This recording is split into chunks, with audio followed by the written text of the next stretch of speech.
ഷാഫി പറമ്പിൽ മറുപടി പറയാം. അതിന് മറുപടി പറയാൻ എന്താ നിശ്ചിത സമയം തരാത്ത? ഇത്രയും കാലമായിട്ട് ഈ നീർക്കോലിക്ക് ഒരു ഇംപ്രൂവ്മെന്റ്സ് ഉണ്ടായില്ലല്ലോ.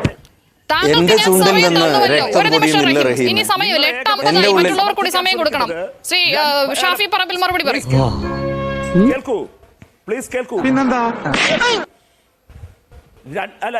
രണ്ട് കൂട്ടരും ഞാൻ സംസാരിക്കട്ടെ, നിങ്ങൾക്ക് കേൾക്കട്ടെ? വേണ്ടെന്ന് പറഞ്ഞില്ലേ? രണ്ട് കൂട്ടരും പരസ്പരം ഏറ്റുമുട്ടി എന്തോ ഒരു സംഭവം അവിടെ നടന്നു എന്നാണ് വരുത്തി തീർക്കേണ്ടതല്ലേ? രണ്ട് കൂട്ടരും ഏറ്റുമുട്ടിയെങ്കിൽ അവർക്കാർക്കെങ്കിലും ഒരു മുറിവേൽക്കണ്ടേ?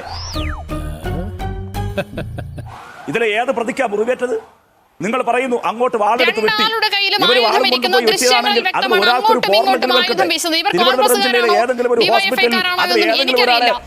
അതൊന്നും എനിക്കറിയാൻ മേല. രണ്ട് മനുഷ്യർ തമ്മിൽ അങ്ങോട്ടും ഇങ്ങോട്ടും വീശുന്ന വാളിന്റെ ദൃശ്യങ്ങളാണ് എന്റെ മുന്നിലുള്ളത്. ശ്രീ ഷാഫി പറമ്പിൽ ഇനി മറുപടി പറയാം. ഇനി സമയമില്ല ശ്രീ റഹീം, അതേക്കുറിച്ചാണ് ഞാൻ ചോദിച്ചത്. നീ വാ പൊളിക്കരുത് പ്ലീസ്. ശ്രീ ഷാഫി അത് കേൾക്കൂ, അങ്ങ് കേൾക്കൂന്നേ. ഇല്ലെങ്കിൽ നീ എന്ത് ചെയ്യും? പ്രിയപ്പെട്ട റഹീമിന് ആവശ്യത്തിന് സമയം കൊടുത്തിട്ടുണ്ട്. അദ്ദേഹം പറയാനുള്ള സമയത്ത് കാര്യങ്ങൾ പറയുന്നതിന് പകരം പ്രിയപ്പെട്ട റഹീമിന് ഇഷ്ടം പോലെ സമയം കൊടുത്തു. കാര്യങ്ങൾ പറയുന്നതിന് പകരം എന്റെ ചുണ്ടിലില്ലാത്ത രക്തക്കറിയെ പറ്റിയൊക്കെ പറഞ്ഞുള്ള സമയം മുഴുവൻ കളഞ്ഞിട്ടാണ് അദ്ദേഹത്തിന് ഇനി എന്തെങ്കിലും പറയാൻ ഉണ്ടെങ്കിൽ അത് പറയാൻ കഴിയാതെ പോയത്. എന്റെ ചുണ്ടിൽ രക്തക്കറ ഇല്ല റഹീമെ. ഞാൻ ആരുടെയും രക്തം കുടിക്കുന്ന ഡ്രാക്കുളയല്ല. ഞാൻ ഒരാളെയും കൊന്നതിന്റെയോ കൊല്ലാൻ ഉത്തരവിട്ടതിന്റെയോ പാപക്കറ കയ്യിലോ നെഞ്ചിലോ ഉള്ളിലോ ചുണ്ടിലോ നാവിലോ പേറി നടക്കുന്നവരുമല്ല.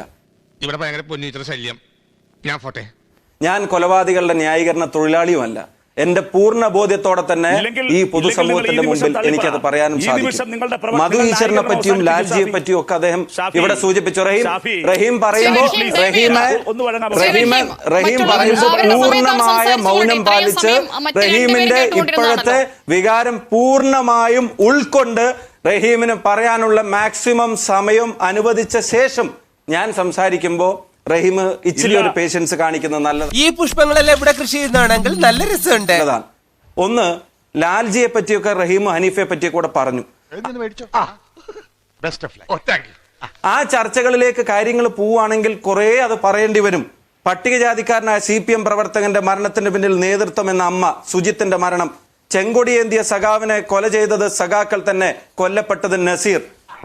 പാച്ചേട്ടാ അവമാനിക്കരുത്, ഞാൻ നല്ലൊരു കുടുംബത്തിൽ പറഞ്ഞവനാണ്. നീ നല്ല കുടുംബത്തിൽ പറഞ്ഞു, ഞാൻ പിന്നെ മറ്റേ കുടുംബത്തിൽ പറഞ്ഞാണല്ലോ. പെരിഞ്ഞനം നവാസ് വധം, CPM ലോക്കൽ സെക്രട്ടറി ഉൾപ്പെടെ 8 പേർ അറസ്റ്റിൽ.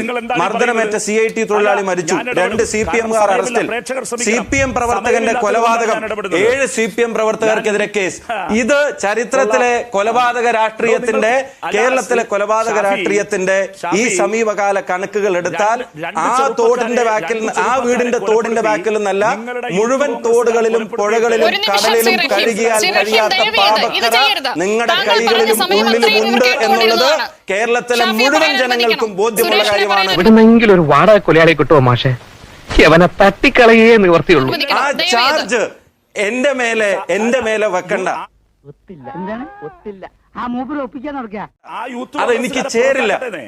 എനിക്ക് ചേരില്ല. ആ ചാർജ് എന്റെ മേലെ വെക്കണ്ട. അതെനിക്ക് ചേരില്ല റഹീമെ, ഒരു കാരണവശാലും ആ ചാർജ് എനിക്ക് ചേരില്ല. ഇനി ആരെങ്കിലും ഡ്രാക്കുള എന്ന് വിളിക്കണമെങ്കിൽ കേരളത്തിൽ ഈ കൊലപാതക കേസുകളിൽ CBI അന്വേഷണം വരുമ്പോ റഹീം എന്നെ പറയാൻ സമ്മതിക്കൂ? ഞാൻ റഹീം പറഞ്ഞ ഓരോന്നിനും മറുപടി പറയാം. ഞാൻ റഹീം പറഞ്ഞ A to Z കാര്യങ്ങൾക്ക് ഞാൻ മറുപടി പറയാം. ഞാൻ റഹീം പറഞ്ഞ എല്ലാ കാര്യങ്ങൾക്കും മറുപടി പറയാം.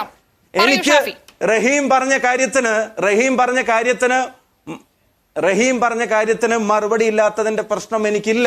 ഇനി അങ്ങനെ ഡ്രാക്കുള എന്ന് ആരുടെയെങ്കിലും വിളിക്കുമ്പോൾ നിങ്ങൾക്ക് ആ പേര് ചേരുന്നുണ്ടെങ്കിൽ ഏറ്റവും നല്ലത്.